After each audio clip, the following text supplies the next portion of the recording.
So hello everyone, my name is Graham Bullock, and as the faculty director of the Deliberative Citizenship Initiative, I'm happy to welcome you to our talk today, Deliberation Nation, Why Deliberative Democracy is Our Best Option.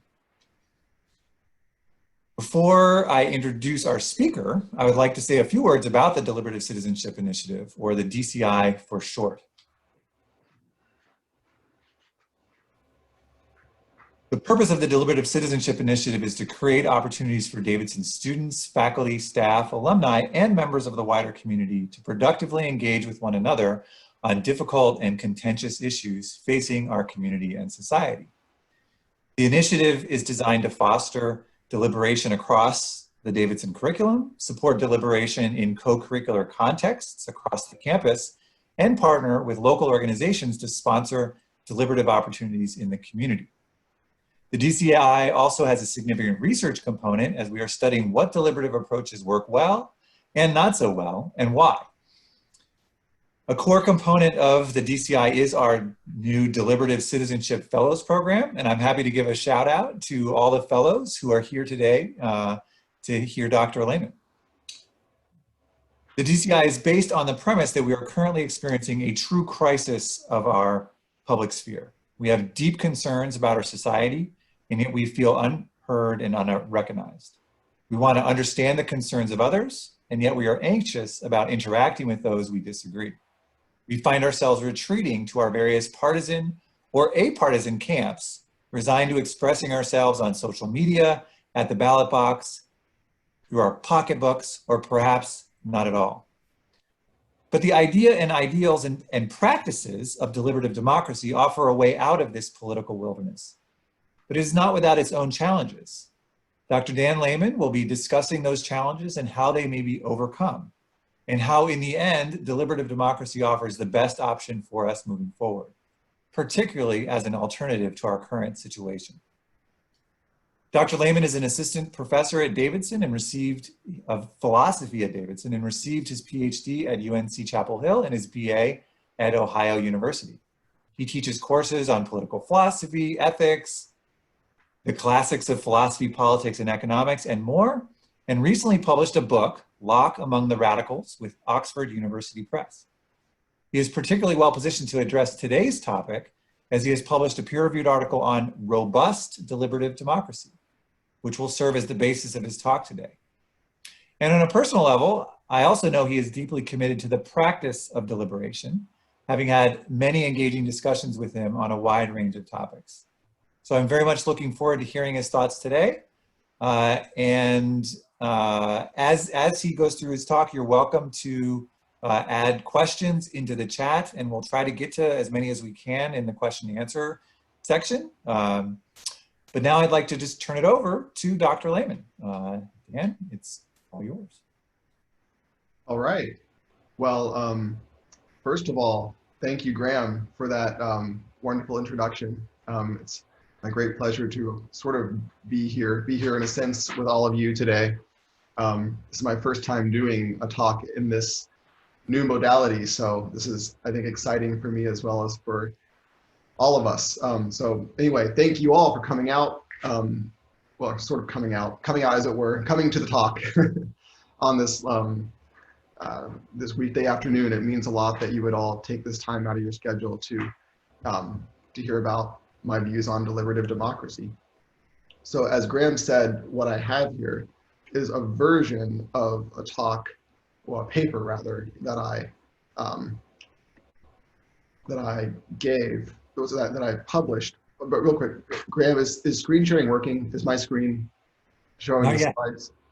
Not yet. So if you share, go ahead and share. Let me, yeah, I'm having trouble. Hold on. Sorry, everyone. I'm not a pro at this. Let me try this again. Okay, share screen. Got it. Okay, this should work. There you go. Yeah. Play from start. Okay, working now? Yep. Terrific. Okay, so what we have here is a version of this paper I published a few years ago in the journal Critical Review called Robust Deliberative Democracy. And that paper was arguing and argues that contrary to what you might think, deliberative approaches to democracy can be robust. That is, they can work even if we don't assume anything like perfect human nature or any kind of utopian conditions. They can work under more or less the kinds of realities that we really live under. Right? And what I'm going to try and show you here is both why, not only why that's the case, but even more fundamentally, why we should care so much about deliberative democracy. And in particular, I'm going to try to show you why there's a strong moral case for thinking that deliberative democracy is the way we ought to organize our political institutions, at least at the most fundamental level, in order to avoid objectionable kinds of dependence relationships, dependence on what I'll call the arbitrary power of other people. Put more colloquially, this being deliberative democracy is a way we can rule ourselves in a way that's compatible, and I think uniquely compatible with our political liberty. That's what I'm going to try to convince you here. But first, let's start with some basics. So most basically, democracy. What are we talking about here? Well, democracy is a wide umbrella, but just without specification, all we mean is some kind of rule by the people, right? Straight from the Greek roots that make up the word, democracy is just rule by the people as opposed to, say, a small group or a king or anything like that. Okay. But democracy comes in many varieties, and a lot of the disagreements about democracy and its value have to do with these distinctions among kinds of democracy. So one kind, which is the kind that we probably talk about the most in the American context, and frankly in most Western contexts today, is aggregative democracy. And this is the view, or the kind of democracy, according to which democratic institutions serve as a kind of function, right, or mechanism for moving from a bunch of diverse individual preferences to efficient collective decisions. So we start off with a bunch of individuals with all manner of views and pursuits and preferences and worldviews and so forth. And what democracy is meant to do on this view of democracy is simply take those and move from all that crazy diversity to some kind of efficient decision, right? It's meant to, on this view of democracy, which is not the one I'm going to be defending, democracy is mainly about taking a bunch of diverse inputs and getting efficient outputs, okay? Now, on this model of democracy, we can say that individuals' inputs, typically votes, but we can imagine other kinds of inputs too, like raising of referendums and things like that, but usually votes. Individuals' inputs are exogenous to the democratic process. What does that mean? It means that the process through which democracy takes place, often not always elections, is something that just takes people's preferences and views and what they do within the process as just given, just outside the process, not to be created from inside the process. So on the aggregative model, we say, okay, you know, some citizens are pro-choice, some are pro-life, some like zoning, some don't like zoning, go on and on and on. That's all just data. We just take that as given and we just try to get an efficient way to move from all that to decisions. That's the aggregative model. The deliberative model, which I'll be discussing and endorsing, claims that democratic institutions are sites of discussion wherein citizens work together to reach common conclusions based on shared reasons. So in this model of democracy, individuals' inputs, again, often but not always votes, are endogenous to the democratic process. The process of democracy is a process for forming decisions, not just for processing them. So on the democratic model, the idea is we want citizens not just to show up at the voting booth with their views and we have some mechanism that processes them. We want people to somehow work out their inputs, their views, their preferences on policy and on government together through a process of deliberation, which is a matter of sharing reasons with one another. And I emphasize reasons to distinguish deliberation of the kind that matters here from just quarreling or bickering, right, or trying to get one's way, right? So to deliberate is to offer reasons that you can reasonably expect your fellow citizens to accept for or against various ideas, policies, or approaches and at the same time, be open to their reasons, and importantly, be ready to be convinced, right, of a view other than the one you began with. If you're not ready to be convinced, right, you're not engaging in deliberation. You're just bickering, right? Or maybe bargaining, or you could be bargaining, but you're not deliberating. Okay. So, oh, sorry, back. All right, so deliberative democracy. Now we're inside the deliberative framework. All right. Deliberative democracy itself is going to come in at least two kinds, at least in the way that I'm discussing it. Okay, so we've moved from democracy in general to deliberative versus aggregative, and now we're inside deliberative. Okay, so what I call policy deliberative democracy is the practice of deciding on a particular policy question or domain of questions through deliberation. Right, so let me give you an example. Suppose, as is of course actually the case, we have to find out some way to fund cervical cancer tests. Okay, I picked this example because there's a famous example in the literature that uses this. So it's a very specific problem that we have as a public. These particular kinds of tests are expensive. They need to get funded, right? There's various models for how to do so. We need to decide somehow. If we endorsed policy deliberative democracy with respect to this question, citizens, right, would directly deliberate about how to fund cervical cancer tests, right? And we can pick some other policy examples. Suppose take speed limits, right? Suppose you wanted to be a policy deliberative Democrat about speed limits. People would just share reasons with each other about the speed limit and try to figure it out.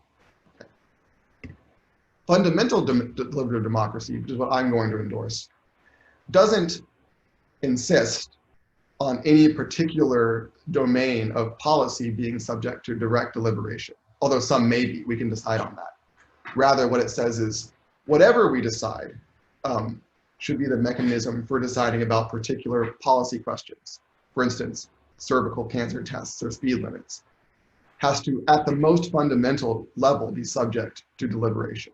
So we as a body might deliberate about who to elect, who will then appoint members to agencies, and agencies will then decide how much cervical cancer tests cost. Right? Or we might, at that fundamental level of government, decide, actually, we think the people should have a more direct say in this. Right? Those decisions will differ on different matters. We may not want to directly deliberate about all matters. I don't think I should be anywhere near a deliberation about how to fund cervical cancer tests because I don't know any of the relevant information, right? But that doesn't mean that we're not ultimately at the fundamental level of government in a position to insist on deliberating about how our laws will be made, who will make them, and on what terms they will change.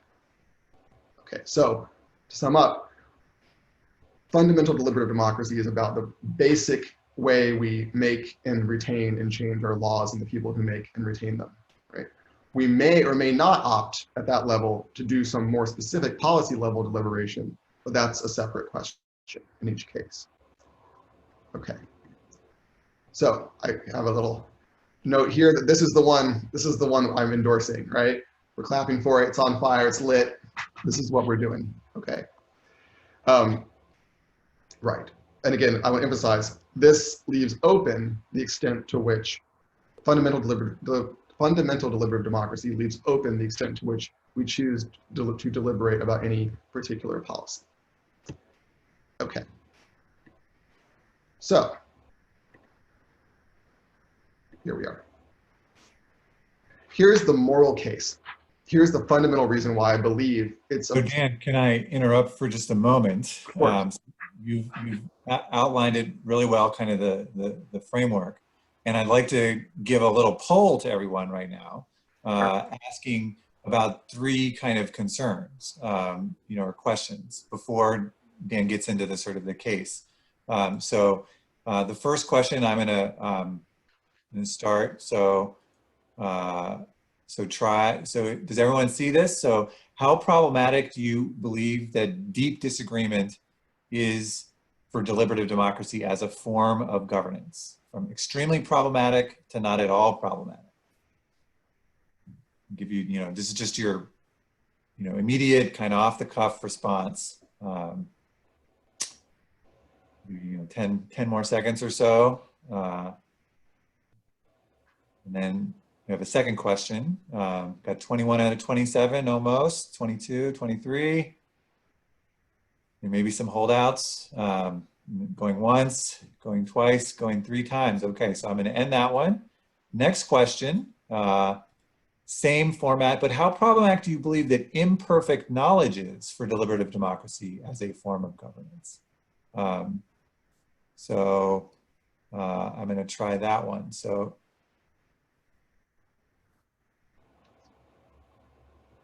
from extremely problematic to not at all problematic and everything in between. Imperfect knowledge.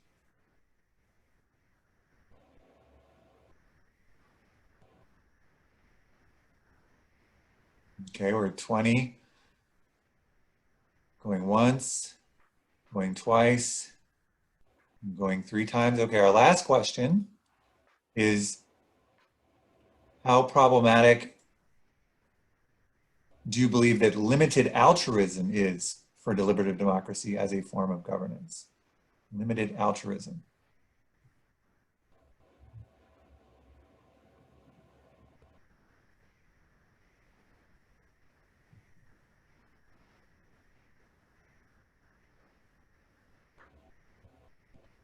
Okay, a few more seconds. 20, going once, going twice, going 3 times. Okay, so thank you. We'll we're going to ask again at the end to see if Dan has persuaded you at all.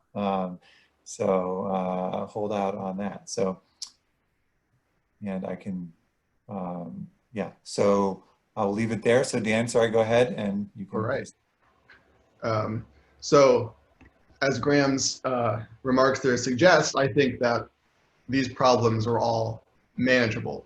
Are they real? I think so, but I'm going to try to convince you that, one, they are manageable, and perhaps most importantly, that they're worth managing. It's worth it to do the work to manage them. And that's because, as I'm going to try to show you on this slide, there's a very serious moral reason to endorse fundamental deliberative democracy. So government has enormous power to shape our lives and options. Right? I take it that this is true. This is just part of the essence of what it is to live under anything like a modern government, that a nation state like the United States or the United Kingdom or really anything else. So one question we have, and a classic question that's been with us for centuries, at least since the 16th century, is how can this power avoid being arbitrary power? That is, how can the power that governments hold, insofar as they're governments, end up being power that is somehow not accountable only to the whims and preferences of the people who hold it? Right? Put another way, more positively, how can this enormous power to shape our lives and options be properly subject to our accountability in a way that renders it non-arbitrary? But why care? Why does it matter whether power is arbitrary? Right? It matters because the freedom from arbitrary power is one of the most important kinds of political freedom, even if it's not the only kind. There's a debate in political philosophy about whether it is the only kind. Some people believe that it is, some people don't believe that it is, but many people, but pretty much everyone believes that having an arbitrary master is incompatible with being a free and equal person. And this is not something that's only discussed inside of the philosophy or political theory classroom. This is exactly the kind of complaint that is a complaint about arbitrariness that such classic texts as the Declaration of Independence make, right? Those texts claim, we, some group of people, are living under objectionably arbitrary, unaccountable power, power that's therefore failing to be by the people, right? As Abraham Lincoln would later say. And the thought there, which many people have shared, is that it's impossible to be fully and adequately free in the way that matters to political morality if you are subject to an arbitrary master. So we do, of course, in some sense, have masters. We have a government. There are people who hold power. So insofar as that's going to be okay, going to be compatible with our liberty, we're going to need to find some way of making that power not arbitrary power. That is not power that's simply subject to the wills, to the personal wills of those who hold it. And it's worth noting, if to drive home what's so bad about arbitrary power, the evil of arbitrary power is why it's bad to have a master, no matter how nice your master might be. So during the 1850s, when America was having its great upheaval over slavery, some people would claim, falsely it turns out, that, well, a lot of times, masters are nice to their slaves. This, of course, was false. But even if it hadn't been false, the point, and as many abolitionists pointed out, is that no, it doesn't matter. What matters is that you not have an arbitrary master at all, nice or otherwise. So the question is, how do we end up having government that is not arbitrary in an objectionable way? Okay. So in order for our relationship to the laws to be not arbitrary, as it seems we want them to be, somehow we've got to author them all together. And on the face of it, it's maybe a little puzzling about how this is going to work. After all, the government is not only massively power, but enormous and complicated. How can it possibly be that we can all be the authors of our laws, so that they might be laws by the people as well as for the people? Well, I think they have to be attributable to us in the way that a text is attributable to a large group of co-authors, right? We're this large body of authors, as it were, and somehow we need to write something together. And a good model for this is our experience with something very topical right now, the Supreme Court, and other courts too, but the Supreme Court is the most familiar example. So the court is a deliberative body. It deliberates about how the Constitution or a statute or something should be interpreted, and then what judgment should be rendered regarding that interpretation. And of course, not all members agree, as is very much on all of our minds right now. But when the court issues a judgment, what we say, and this is significant, is not, 5 justices said that X. We say the court ruled that X. And we think that's appropriate despite the present disagreement, because the court is a deliberative body that renders a judgment, right, in light of and through the process of deliberation. The court is the author of its judgments. Now, aggregation of preferences of the sort that aggregative democracy says is all there is to democracy isn't enough to get us this relationship to our laws. Because if all that democracy is about is getting a bunch of preset inputs, putting them through a function, and getting some kind of output, then it looks like the laws really are just attributable to the majority. Why? Because there's no process that's our process between the exogenous preferences, the preferences people come to the table with, as it were, and the outputs. To the extent that laws and agencies and so forth, right, the government is complicated, are fundamentally answerable to the citizenry as a deliberative body, right, as a body of people who, like the court, but on a massive scale, deliberate from our starting points with each other, ready to convince and be convinced, and then issue a verdict. It is plausible that we are co-authors of the rules under which we live. So in short, my view is, only when we deliberate do we co-author our laws and so forth, and only when we co-author are we free. Okay, I think that's the core of the case, the moral case for deliberative democracy on the fundamental level of government. But there are problems, right? So one problem is this, the knowledge problem. As many scholars have pointed out for many decades, a lot of people know very little about politics or about public issues. So I have colleagues who like to trot out purportedly outrageous examples of this, about people not knowing who their senator is, or not knowing any of the Constitution, or various outrageous seeming bits of ignorance. And the other one is the incentive problem.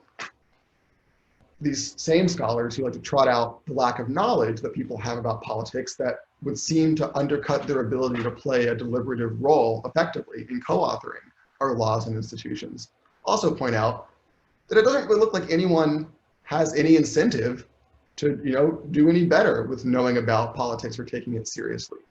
After all, the chances that my input into the political process will actually make the difference to whether I get my way are absolutely minuscule.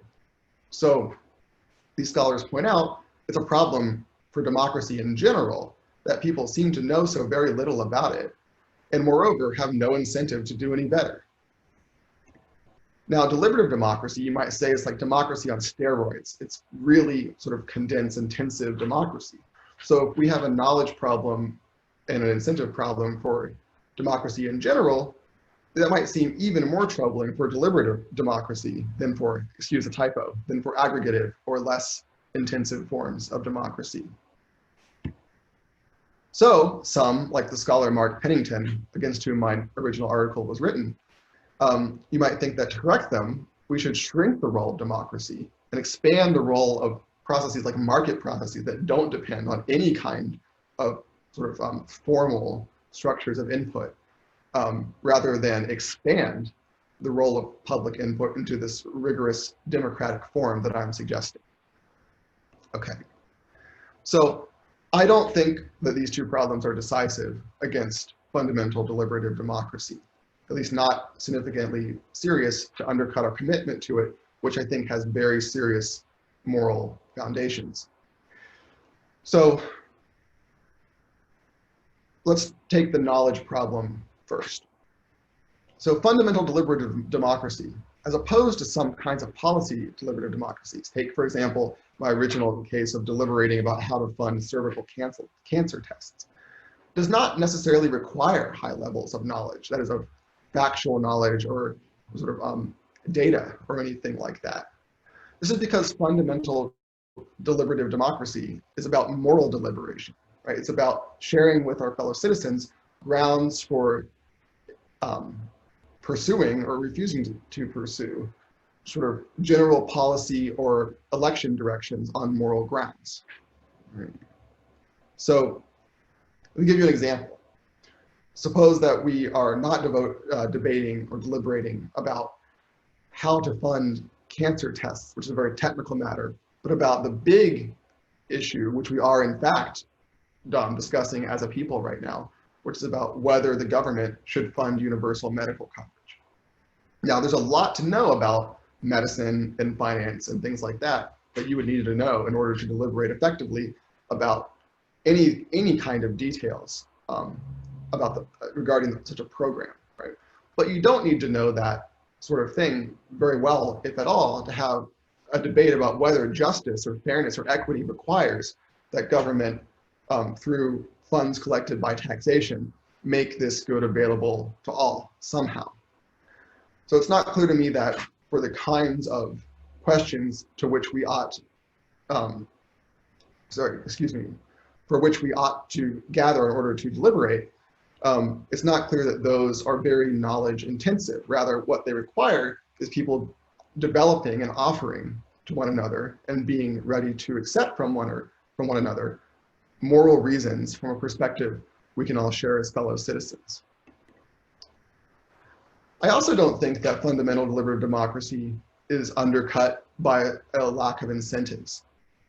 So what I've suggested to you is that fundamental deliberative democracy is morally important because we need it to be free from arbitrary power, but as we need it in order to live under government, which provides so many great goods and which we presumably want to preserve, but doing so while remaining free and equal citizens.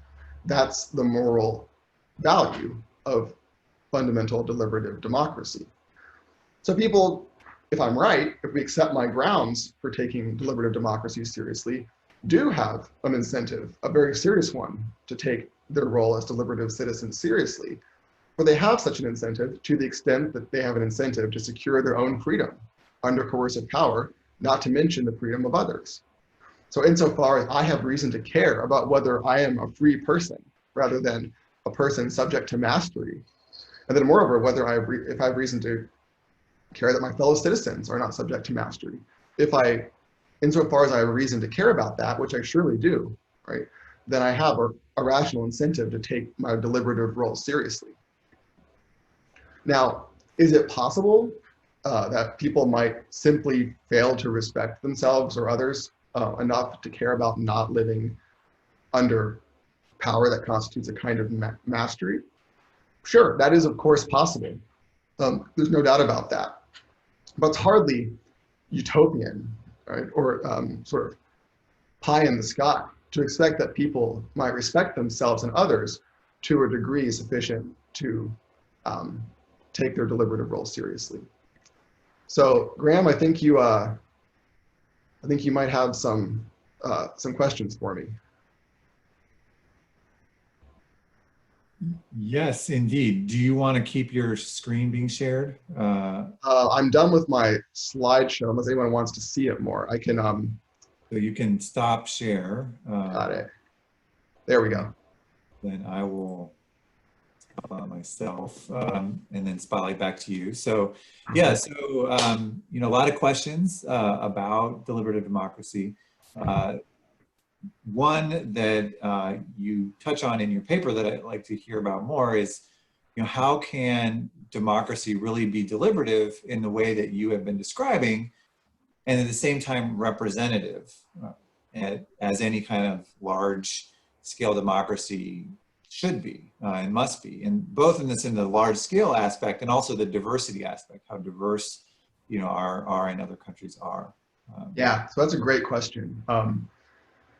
So insofar as we have anything like a contemporary nation state, we're going to have a representative structure of government. I'm not sure if anyone who believes that we should do democracy, deliberative or otherwise, in a direct format. I'm certainly not endorsing that, and I can't imagine how that would go. So insofar as I'm right, we need to find a way for fundamental deliberative democracy to be a feature of representative government. I think it can be. I think some things need to change. I think our situation with respect to our representative government is very, very bad at the present time, insofar as the values of deliberation are concerned. But here are some things we can change. So one thing we can do is simply make the process of electing our representatives, you know, most obviously, you know, Congress people, the president, but also local officials across the board, deliberative, right? Make that process not a matter of simply showing up at the poll, having been convinced by some combination of Twitter and TV ads, right?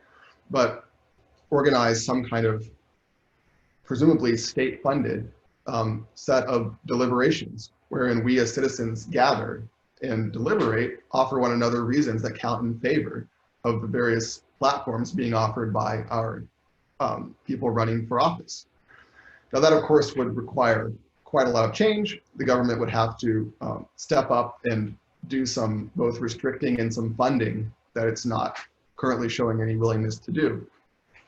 However, I don't think that there's anything sort of impossible or bizarre or unthinkable about the very process of electing representatives becoming more deliberative, both through those kinds of formal processes and just basic things like, you know, some campaign, we're going to start with some campaign finance restrictions, right? That would at least make the our ordinary relations with one another as deliberators more efficacious, because they wouldn't be drowned out by large-scale spending. So I think it would be tough. It would be hard to get there, but that's because we're in a bad state, not because there's something about representation per se that makes the choosing of representatives based on the platforms they offer us not subject to deliberation in the way I've endorsed. Great. The second question, and everyone can be thinking of their own questions and submitting them via chat, and we'll get to them as we can.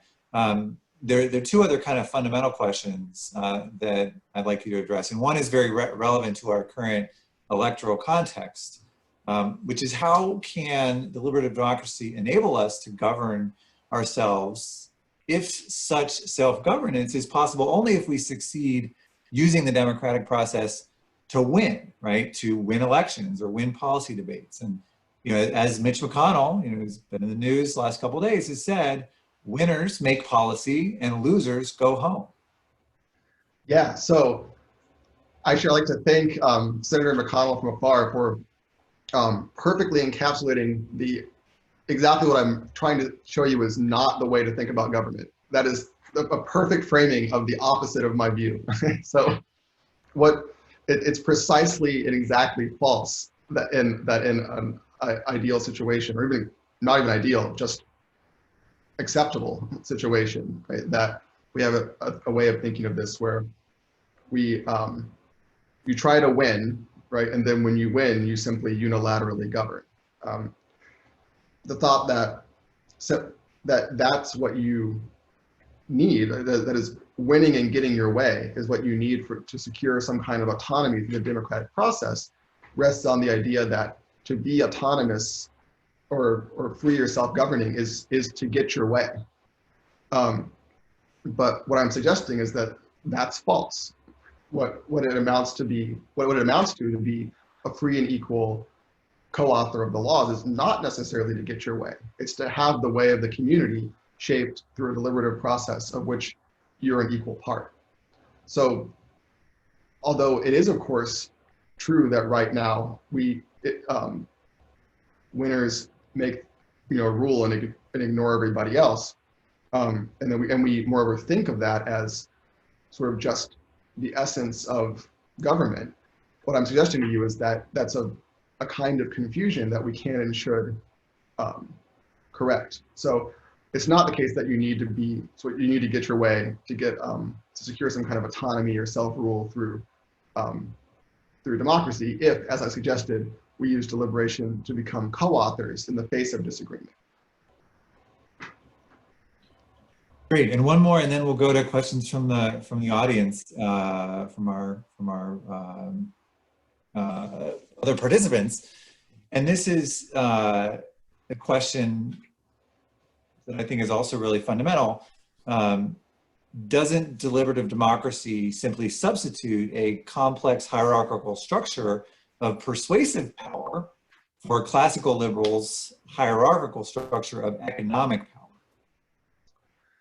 Yeah, so I think we probably need to grant that even the best deliberations will have some people who are more effective deliberators than others.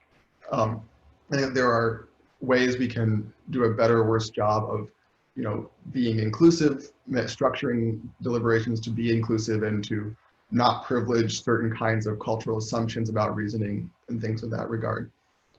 I don't see a version of this where there just isn't any difference in how good people are at presenting reasons to each other. So I think some kind of inequality of sort of skill at reasoning is probably just always going to be with us, even in the most well-structured deliberative context. Whether that's a serious problem, though, depends on what this sort of hierarchy of sort of success at deliberation is grounded in. So if it's a matter of some people being able to sort of bully or bamboozle or trick others into accepting their position just based on some combination of personal charisma or trickery or something like that, and that's a serious problem. We need to make sure we structure our institutions so that that's not happening. However, if people tend to have an outsized influence on the argument because they're very good at framing and articulating reasons, right, that are attractive from a shared perspective, well then, to a certain extent, so much the better, because the purpose of the deliberation is to arrive at high quality reasons. And if someone tends to have outside influence because they're so good at articulating and framing and sharing reasons, I don't see that as a very deep or serious problem, although it certainly would be if they were bullying or tricking or otherwise coercively getting their way.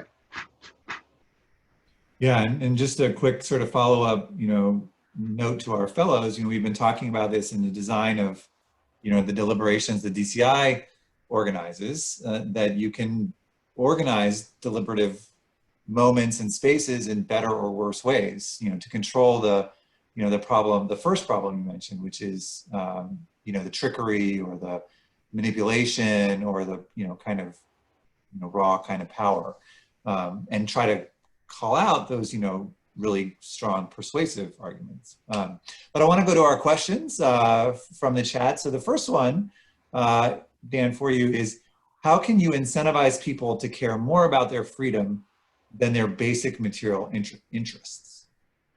Yeah, that's a good question. And interestingly, that's a question that a lot of our sort of famous Enlightenment political theorists were really worried about. Figures like Rousseau and Montesquieu were very worried about how to cultivate what they could call civic virtue. That is the sort of disposition of citizens to see their liberty as citizens and that of their fellow citizens as fundamentally important, more so than ever increasing economic and financial success. Excuse me. It's a serious problem.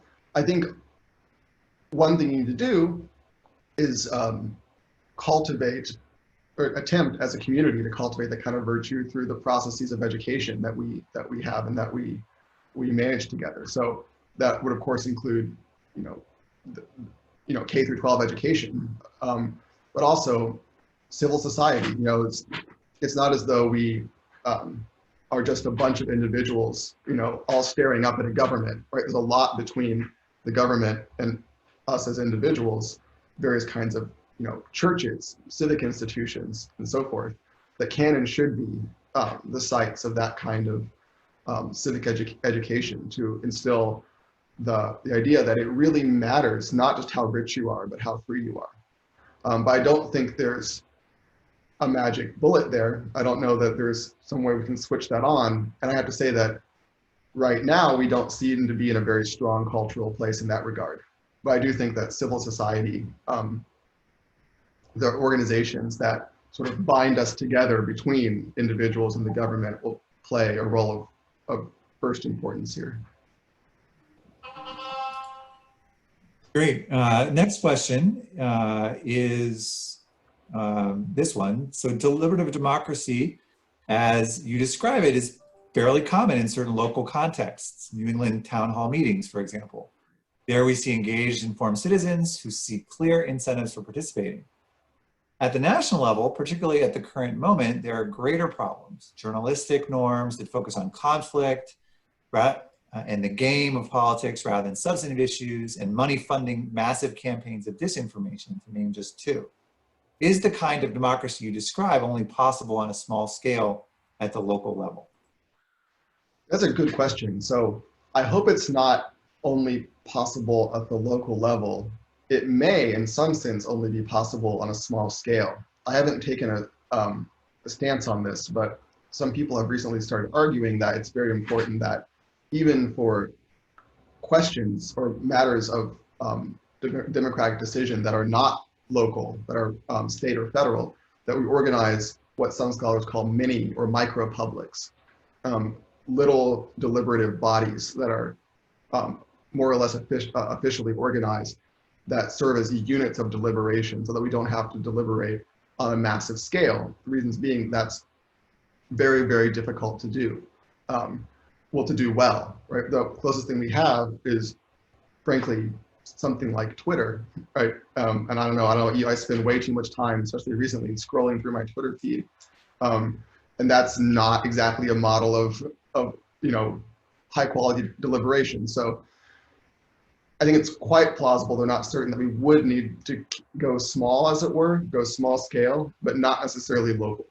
I think those two come apart. The local is often sort of naturally small scale, but we can create structures that are artificially small scale, even for non-local questions. And I think some degree of that is likely to be a pretty good idea.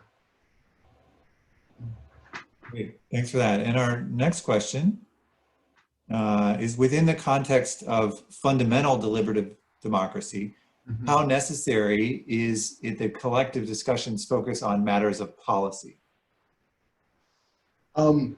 So I think it's just really going to depend on the policy. there are some deliberative Democrats who think it's very important that we try to push deliberation up into or down into, I'm not sure which metaphor is right, but into the policy, the detailed policy domain as much as possible.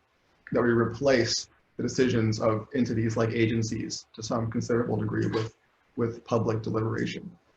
I'm not sure, I think that's a very good idea in a lot of cases, and that policy does tend to be, at least somewhat technical, right? Does require a great deal of specialist knowledge of a kind that people in general, including people who are engaged in serious deliberators, just usually can't be expected to have.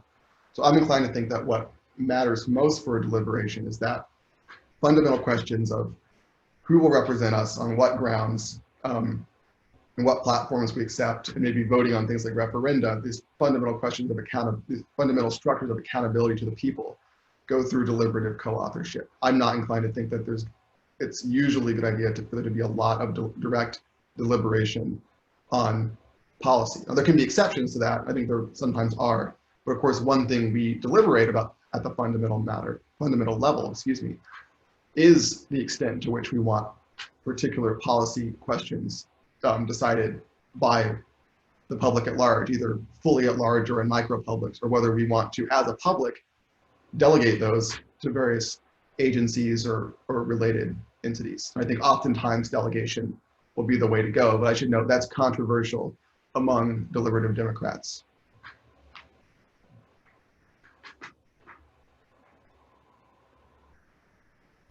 Great, Dan. So I'm going to skip ahead to a question that's come up from one of our fellows and students, just because I think it's kind of a definitional one, and also maybe kind of help clarify for people what we mean by deliberation. Can you tell us the difference, between political debate and political deliberation, and what the role of debate may be or may not be, in deliberative democracy? Absolutely. So debate, as it tends to be understood and function, especially in the political context, as well as in sort of political adjacent context, like debate clubs and debate societies and things like that, is a kind of rhetorical contest, right? Aimed at, well, winning, right? So when you think of a presidential debate, we have, and those are low quality even by debate standards, but you get a bunch of people on stage and they sort of slug it out verbally, right? To try to, win, try to, get in sufficiently memorable and I guess convincing lines to create the impression that their position is stronger than their opponents. And even very high quality debate, think of like the Oxford Union. You may have seen video of the Oxford Union in the UK. Even then there's, like a pro and a con, and you're sort of having a contest. Deliberation is a matter of some group of people coming together with the shared purpose of identifying what the strongest reasons are with respect to some question. So deliberation does not begin with sides, right? It begins with the shared aim of giving and receiving reasons, with the purpose being to arrive at the most rationally supported conclusion you can reach as a group, right?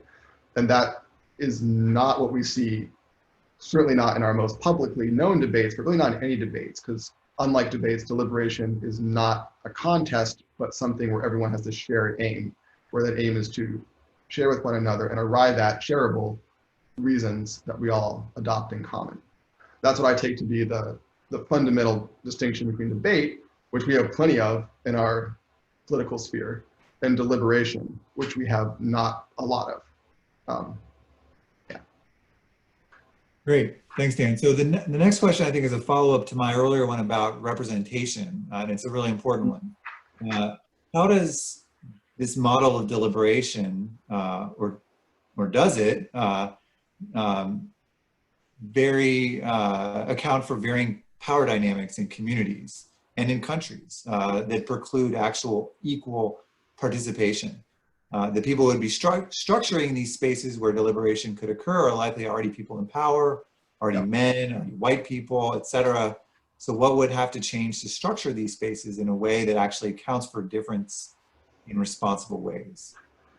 Yeah, so I think there are at least two major things. So one, in order for deliberation of the kind of endorsing to be even approaching some kind of equitable level of accessibility across communities, it would have to be sort of just made financially accessible. It would have to be subsidized in a way that means that people don't show up to debate based on whether they can get or afford healthcare or whether their boss will let them off a shift, right? Insofar as those kinds of barriers stand in the way of people taking part, it just simply won't, frankly, by my lights, won't count, because the group doing the deliberation won't be the political community in anything like a full and representative sense. So first and foremost, the government will have to fund and manage this in such a way that those barriers are not in place, or at least minimized as much as possible. Second, assuming that we do something like that, there's still the issue of cultural norms inside the debate space, the deliberation space, right? So different communities have different modes of deliberation. So some might emphasize narrative in a way that others don't, for instance. One thing that would be important is that even the sort of modes of offering reasons be constantly open to open-minded deliberative appraisal. So we can't have some rule where, good deliberation is the kind we learn from like Ciceronian speeches or something, right? Because that will privilege people who have read Ciceronian speeches, right? Which tend to be people who are rich and white and went to fancy colleges. What you want is a way for people to express to their fellow deliberators, hey, this is the way it makes sense for me to express my reasons, and you need to listen. And in order for us to be really deliberating, even if that's not how someone has thought of, real reasons or real rationality being offered, it's going to have to be on the table. So somehow both the content of what's being deliberated about and the mode of deliberation, or what counts as an acceptable way of offering a reason, has to be open to consideration by the group. Otherwise, we'll have culturally dominant norms simply crush the others. But I have to say, though, I do think this is a really hard problem. I think given that sort of recursive, right, we have to, inside of the deliberation, sort of reflect deliberatively on the manner of deliberation. I think it's a tough problem. I don't think it's an impossible problem, but it's one you'd have to be very conscious about inside the deliberation space to make progress. Yeah, I think that's right, Dan. It's a dual problem, inside and then also outside. Like, making sure people, diverse interests and perspectives are represented, right, are there, and then how it's facilitated once it begins. So I want to make sure we have enough time at the end to take our poll again, and so I'm going to give you one more question, and it relates to. I'm going to tie it to one of our kind of key entry points, right? So I think you've addressed the issue of, at least to some extent, the concern about imperfect knowledge, right? Like that it's not necessary. You don't need to know everything about every policy to do fundamental deliberative democracy. You've talked about the limited altruism issue with regard to, that there is some self-interest, in this exercise, in terms of your freedom as autonomy. But the third one relates to deep disagreement, right? Like that we have such fundamental deep disagreement, like that we'll never be able to agree. Therefore, we should just vote, right? And aggregate. And the question from one of the participants, is this one: how do you suggest to settle a Western individualist ethos that places the individual in the forefront and creates divisions and distorts the fabric of society with deliberative democratic ideas, right? So that, you can answer that as you want, but what I got from it is that people disagree on basic things like the role of individuals versus the community. And if you can't agree on that, how are you going to agree on policy, for for anything. So, yeah, I mean, that is a good question. I mean, in order for deliberation to take place, there has to be something in common, right? Otherwise, there's no way to get any traction, as it were. So there has to be some kind of overlapping sense of maybe basic notions of equity or fairness or something to start with. And it's of course possible that people could truly have no such thing in common. But if you look at the way our actual discussions, such as they are happening now, it's clear that people do appeal to common values in trying to sort out their deep disagreements. So for instance, we're having this enormous fight over what should be done with the Supreme Court, right? What should be done about the vacancy. And these two sides, who are clearly in deep disagreement, are appealing loudly and angrily to standards of fairness and consistency, right? Both are claiming that fairness and consistency benefits their side, right? But they're assuming that the other side has some sense of what that means, right? Or else it wouldn't make any sense to appeal to it. So I think part of what we need to do is think, okay, what do we manage to appeal to when screaming at each other? Like, what values do we actually bring up in an effort to show that we're right? And think maybe those are values we can start with. We seem to have some sense of some basic values of that kind, and maybe we can build from there. So I'm inclined to think that, although it's true that if you had truly, absolutely different sort of points of view with really no overlap, I don't think you could deliberate. And some scholars suggest we're there. So the scholar Adrian Vermeule at Harvard Law School suggested that that's where we are. And he says the only thing now is figuring out who gets to be in charge and how much they'll tolerate in terms of dissent from the other. But I don't think that's true. I think we do have enough in common for now, right, to use that as the beginning of a process to make some progress. So short answer, it can't be truly fundamental, truly absolute disagreement on everything, but I don't think that's what we have or are likely to have in this culture anytime soon. okay, thanks so much, Dan. And we're about at time, and I really appreciate you taking the time to talk with us, and then all the questions from our participants. I'm sorry we weren't able to get to all of them, but I do want to do our poll again and see, if your both individual and collective kind of feelings about the challenges for deliberative democracy have changed or not. So I'm going to start with this one. So here goes. How problematic do you believe that deep disagreement is for deliberative democracy as a form of governance? So that question we were just talking about.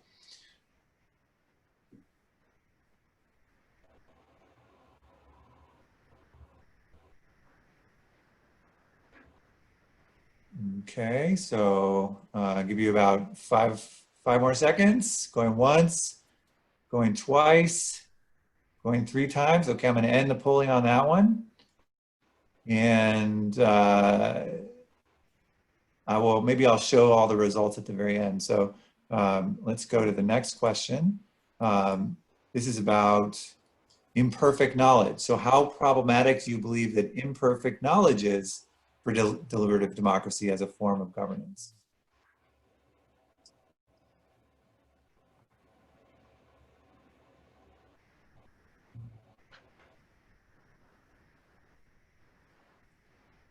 Okay, maybe 3 more seconds. Going once, going twice, going 3 times. Okay.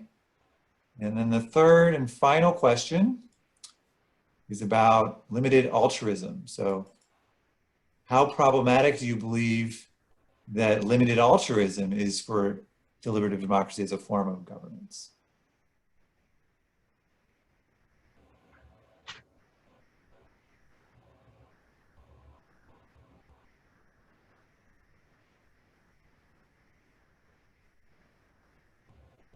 Okay, so you're just feeling, maybe 3 seconds left, going once, going twice. Got a couple more people still holding out. And going 3 times. All right, so I will unspotlight myself. And would you all like to see the results? Let's see if I can do this. So this is on the first one.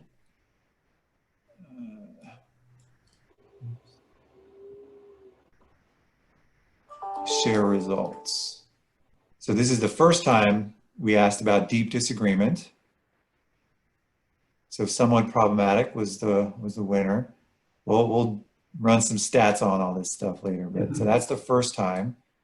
This is the second time.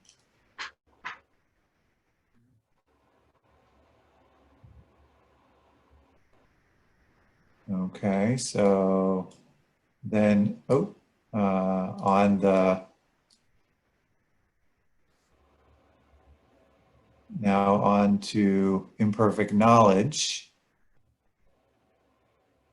So 43% thought extremely problematic, 35% somewhat, stop sharing results. Let's see, go to the next one. It looks like it's shifted. It's hard to keep track of it. Now it's big shift there. So not as many people find it extremely problematic. So, and then on the last one, limited altruism. Oh, sorry. Limited altruism. Share those results. So neutral is the winner in the first round, and then go to the second round.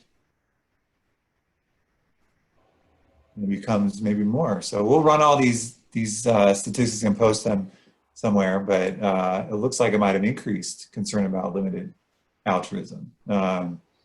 So interesting, but we'll have to run the numbers. But thank you all for attending today. I don't want to go any further over our hour time because I know you all are very busy. But thanks everyone for coming and appreciate your attention and your interest in deliberative democracy and deliberation more generally. So, and please stay tuned for future events, future things that we'll be organizing. We've got a deliberative forum planned for next month on voting, actually, on the elections. So stay tuned. We'll be announcing that on the website. And then in November, we'll be doing something after the election as well. For those of you who aren't signed up for D teams, we'll be opening up those again, in later this fall for a new round of D teams. They're closed now, but I think many of you are already signed up for some.